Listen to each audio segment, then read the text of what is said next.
ఈ రోజు ఈ బనకచెర్ల ప్రాజెక్టు మీద అపోజిషన్ నుంచి ఒక్క మాట కూడా బయటకు రావడం లేదు. ఎందువలన అంటే ఈ ప్రాజెక్టు రూపొందించమన్నదే జగన్మోహన్ రెడ్డి గారు. కాబట్టి ప్రతిపక్షం ఏం మాట్లాడదు. గత ప్రభుత్వానికి ఇప్పటి ప్రభుత్వానికి అనుసంధానమైనటువంటి ఏకైక అగరబత్తి మెగా ఇంజనీరింగ్ కంపెనీ.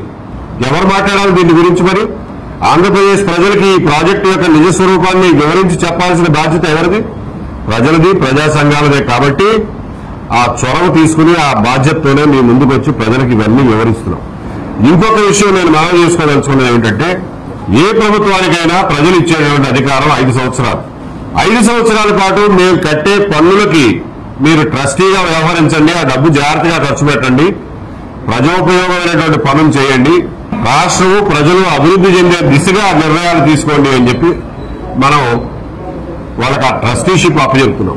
ఇందులో భాగంగా రోజువారీ నిర్ణయాలు, అడ్మినిస్ట్రేటివ్ డెసిషన్స్, జీవోలు ఇచ్చుకోవడం అవి మీ ఇష్టం. ఎవరిని ఏపీపీఎస్సీ మెంబర్గా వేయాలో అవి అలాంటివన్నీ మీరు నిర్ణయాలు తీసుకోండి, ఎవరికి అభ్యంతరం లేదు. మీకు ఇచ్చిన అధికార కాలం యొక్క పరిమితి దాటి దశాబ్దాల తరబడి, తరాల తరబడి ప్రజల మీద భారం మోపబోయే ప్రాజెక్టుల విషయంలో ఏకపక్ష నిర్ణయాలు తీసుకునే నైతిక హక్కు ఏ ప్రభుత్వానికి లేదు అని చెప్పి మనం చేస్తున్నాం. గతంలో జగన్మోహన్ రెడ్డి గారు 25 సంవత్సరాల పాటు మద్యం మీద వచ్చే డబ్బులు తాకట్టు పెట్టి అప్పు తీసుకురావడాన్ని రాష్ట్రం మొత్తం నిరసించింది.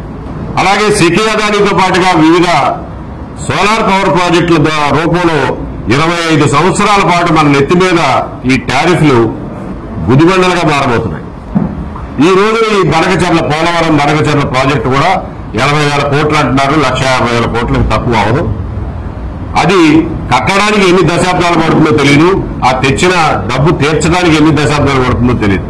ఇంతటి దీర్ఘకాలికమైనటువంటి ప్రాజెక్టుని అపోజిషన్ ఒక మాట మాట్లాడకుండా, ప్రజల ముందు వివరాలు ఉంచకుండా, ఒక చర్చ జరగకుండా, నీటిపారుదల సంఘం నిపుణులతో ఏమాత్రం చర్చించకుండా ఏకపక్షంగా నిర్ణయం తీసుకుని మేము అక్కడి నుంచి అనుమతులు తెస్తాం, ఇక్కడి నుంచి అనుమతులు తెస్తాం అనేది నైతికమేనా, ధర్మమేనా అని చెప్పి మరొకసారి ఆలోచించమని కోరుతున్నాం.